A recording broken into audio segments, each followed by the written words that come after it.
Want to get creeped out? I want to share one of your stories that is just super unusual. And I also would love for anyone who's ever experienced anything like this or has any idea what Jasmyn experienced to comment and let us know because it's fucking weird. To give you a little backstory before I start, I used to be an in-home caregiver for the elderly. Most of the time, I'm on day shift for maybe 6 hours at most, but I was given the opportunity to make more money on an overnight shift at a nursing facility. The couple I had taken on as clients were both diagnosed, one with dementia and the other wife with Alzheimer's. They also had a watchdog who we'll call Jojo. The wife, we'll call her Dharma, had been slipping deeper into her illness as of late. While I'm not sure if that will explain anything later, I mention it because with Alzheimer's, people tend to sleep less and sometimes hallucinate. The wife had her own separate room from the husband, and my station, which was a recliner, was right outside of her door. I made sure the husband was secure in bed, and Dharma stayed up for about 30 minutes after, before she went to bed too. I thought this was possibly the easiest clients I'd ever had. They slept through the night, and so could I, while making double what I made during most days. What could go wrong?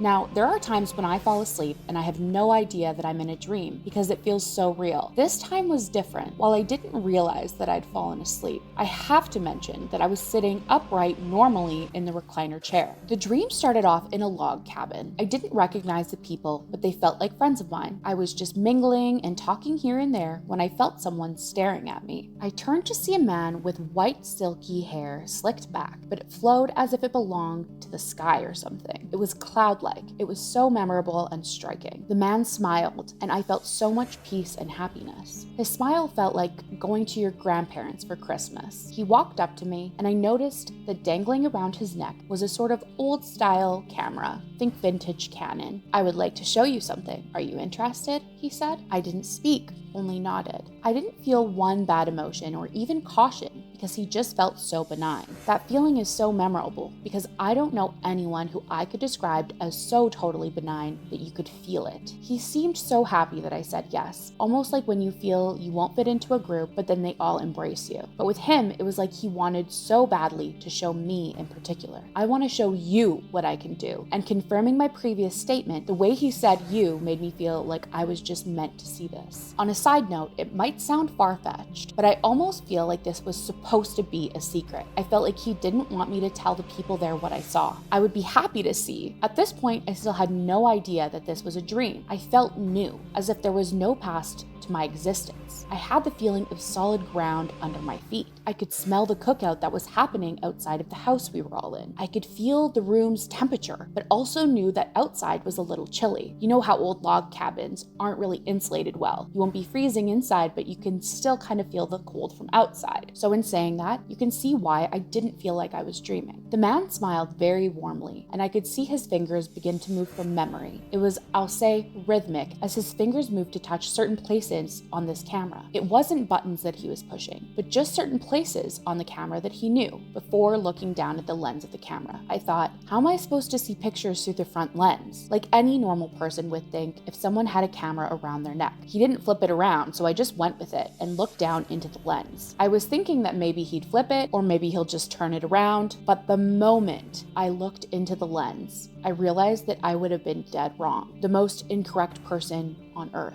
If I could describe what happened next in better terms, I would, but it felt like the breath I let out went into the lens. I felt crazy, but it felt like my actual soul, my mental and physical being went along with it. I felt everything that I was and ever will be merge with the lens. One moment we were amongst friends, and the next I was furiously slicing like a sharpened knife through the clouds with the cameraman by my side. Fun fact about me, I am absolutely afraid of heights. Even watching movies and videos of people too high up makes me queasy. But in that moment, flying felt like riding a bike. Birds that looked native to another planet made way as he and I, hand in hand, flew past mountains. We cleared lakes and whole oceans as if they were puddles. It was so enjoyable, and still, even then, I didn't realize I had fallen asleep. There was a point where he wanted to show me a particular mountain. We could see it at about 300 feet away. He landed in the middle of the mountain first, with me appearing right beside him. To paint a picture really quick of this mountain, it wasn't just rock.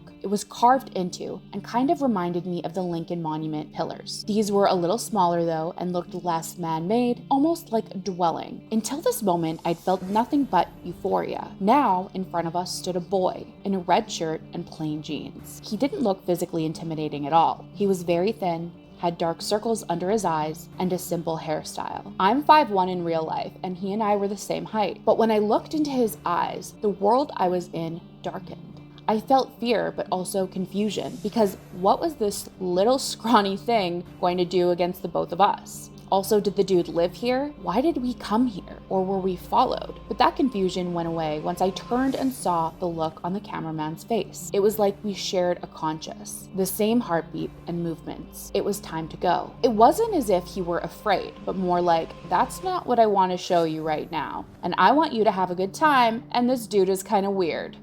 Funny. He held his camera to his face in prep to teleport, and for some reason, I knew to pinch my fingers together right in front of my eye, and before I pulled my two fingers apart, the boy spoke without even opening his mouth. I heard in my head, this is not a dream. Now, I'm aware I've fallen asleep, but I'm telling you, it felt nothing like a dream. All of my senses were telling me that this was real. Instantly, we were teleported to the nearest mountain. The boy appeared again, and this time he didn't speak. He just looked at me. I knew he wasn't just a character in this reality. And I also knew somehow that my footprints would be on that mountain forever. Not in my imagination or dream, but in real life.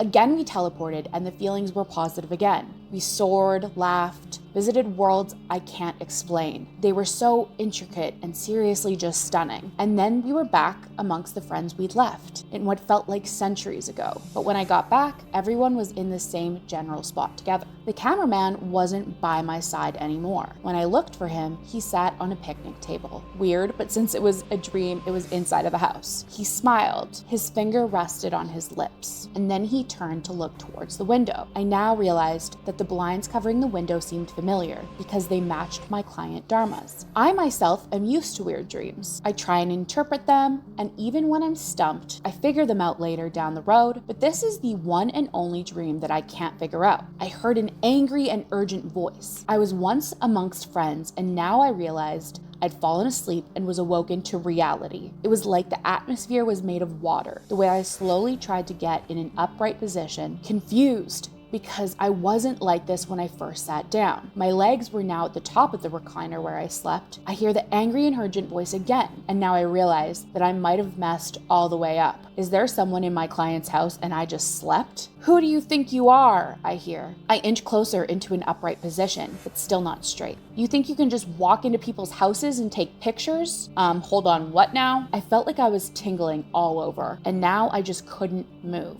Did she say pictures? Like, wait a minute.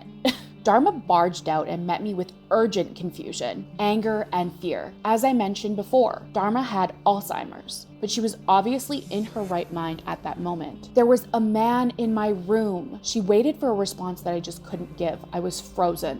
What? He was just sitting at the edge of my bed, and I woke up because he was so heavy. He made the bed move and scared me awake. He had this camera out and was taking pictures out of my window. I asked him who he thought he was, and he didn't even answer me. And then he was at the window, and then he was just gone. I think I'm going crazy. I was made of stone, I swear. I couldn't even breathe. But I was like, you're on the clock. Your client is upset and you need to calm her down. Do you think you were dreaming? At this point, I was silently begging her to say yes and thought to myself, maybe I could have come up with something better to say, but I needed answers. She quite literally repeated herself word for word again about what she had experienced. I know I wasn't dreaming. He woke me up. I saw him walk over to my window and look out of the blinds with his camera. Then he just disappeared. Jojo didn't bark. I didn't hear him. When I said that, I didn't even recognize my own voice, and I really think I had an adrenaline rush from what she was saying. She looked so disappointed.